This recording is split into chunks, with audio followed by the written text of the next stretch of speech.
working with sides of Wales. This is our journey. We hope you enjoy it. Hi, I'm Poppy. I'm Phoebe.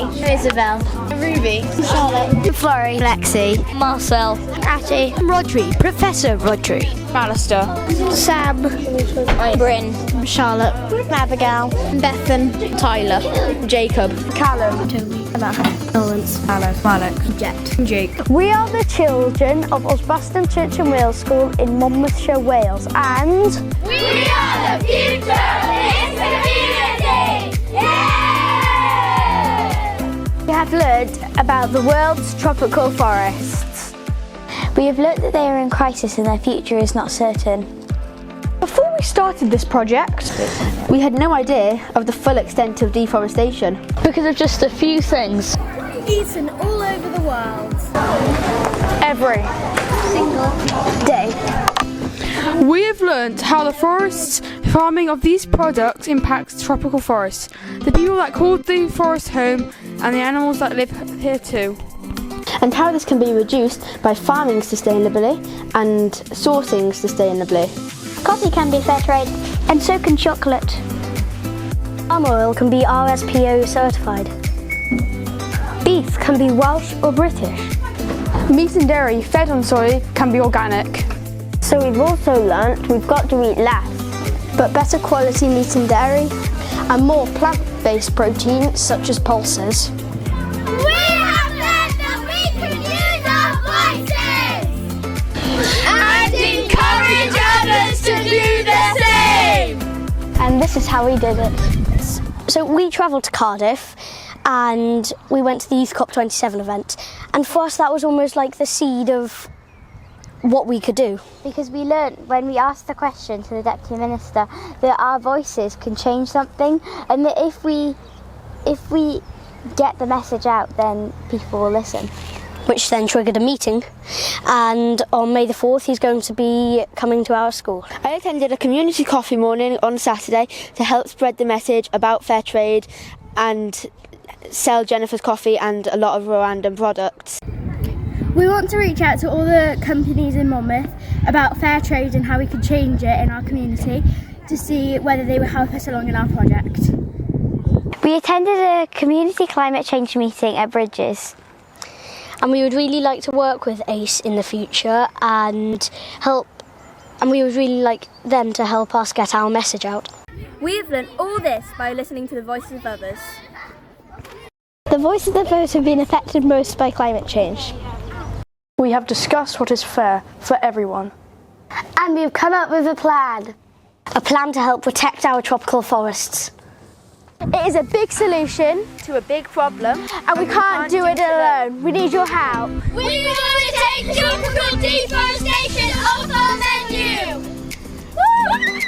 We want to be a deforestation-free school. A deforestation-free community. And a deforestation-free nation!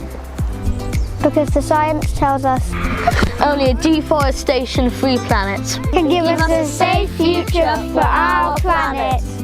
So we have started small. Breaking down our problem. Commodity By commodity. As deforestation-free detectives, we were looking where the 5 key commodities were in our schools. These are beef, soy, palm oil, coffee and of course chocolate. We made a list of all the desserts on our school menu that are made with chocolate. Simple. So we wrote to the chocolate factory that gave us our chocolate powder to check if they were deforestation free and fair trade, because that's the only guarantee that it's zero deforestation, but they still haven't wrote us a reply. Then we tackle coffee. We put up our project to try to stop teachers from drinking non-fair trade coffee. This is how we did it. At the coffee morning, we decided to sell Jennifer's coffee. We set up stands and we raised the price a little bit.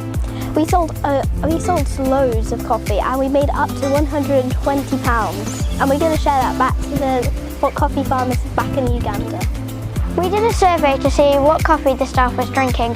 The most popular brand was the most unethical one. So we found cheaper fair traded alternatives if they bought it because of the price or taste, and we showed them ones that had similar reviews but were fair trade. For the coffee morning we created a pledge board for people to pledge that they would never drink non-fair trade again. So lots of people signed the pledge board. It was really nice and we got a lot of good signings, maybe around 30. Things got a little more complicated when looking at palm oil. We learnt from our workshop that palm oil is most likely to be found in things like cakes, ice cream and bread. When we were looking for palm oil, we were looking for anything that contained margarine. The fats that we use in the kitchen do contain palm oil. Now we need to check if the palm oil is sustainable. We were pleased to learn from our very helpful kitchen staff that all the things made in school came from just 3 margarines. All 3 say that they use palm oil, but all 3 say they're sustainable. Beef is the #1 driver in deforestation. Beef appears five times in our school meals. We are really pleased to know that Monmouthshire County have allowed British beef to be in our school menus. So now we know that the beef we're eating does not come from the Amazon. Guys, did you hear the good news about the beef? Yeah, that's all well and good, but if it's been fed on soy, then there's still a risk that it's driving deforestation, and that includes sheep, chicken, beef, pigs And fish. So that means any animals that have been fed on soy, any of their products that come from them, could potentially have embedded soy in them. But that's everything on the menu. Oh wow. Oh no. We're going to have to check if any of the meat, dairy or eggs are organic, pasture-fed or MSC certified. Okay, so the children now have a much deeper understanding of how the 5 commodities are driving deforestation. We've taken action on chocolate and coffee, and we've learned that the beef used in the school meals is locally sourced. So we're now putting together a report which focuses on palm oil and soy, because they're a little bit more tricky. We've used our influence to reach out on a local level through community groups such as Fairtrade and ACE. And we've engaged with the local council and we're meeting with them in June to discuss how we can realise our dream across the wider community. And on a national level, we've engaged with Welsh Government, with some of the children visiting the Senedd a few months ago, meeting with Lee Waters, the Deputy Climate Change Minister, and also receiving keen interest from Datgoediwgo, Plaid Cymru politician. And we've been tireless in documenting our journey through social media, inspiring the children to use their voice, involving parents and staff and the whole community really to achieve our goal. So in terms of our next steps, we're trying to get our heads around the school menu, and the children need now to deepen their understanding of certification and how it works, and how we could maybe substitute uncertified foods with more sustainable alternatives.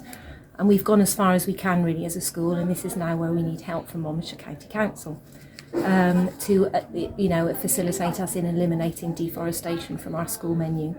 And it would be great if the kids could be involved with this, creating, testing different recipes and so on. And this really is a perfect time for that to happen, with free school meals being available for all primary school children from September. So the children have really got the ball rolling, but we want them to remain at the forefront of this change. So as well as networking with Monmouthshire County Council, we want to work alongside the Town Council and work with them in making Monmouthshire the first deforestation-free town. We'd like to reach out to local businesses and other schools, to encourage them to join our mission.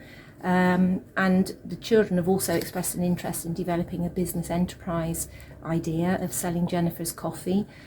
Jennifer being a fair trade coffee farmer, which the children met a little while ago, and had a massive impact on how committed they feel to this project.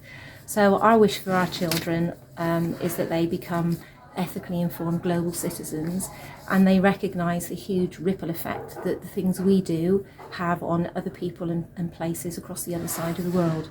So the children are realising that the solutions are already there. but we need now to instigate change, and we would love it if you would be part of our journey. So we come together to share our vision for the future of tropical forests and how we can work together to protect and restore them for everyone, our community, our future.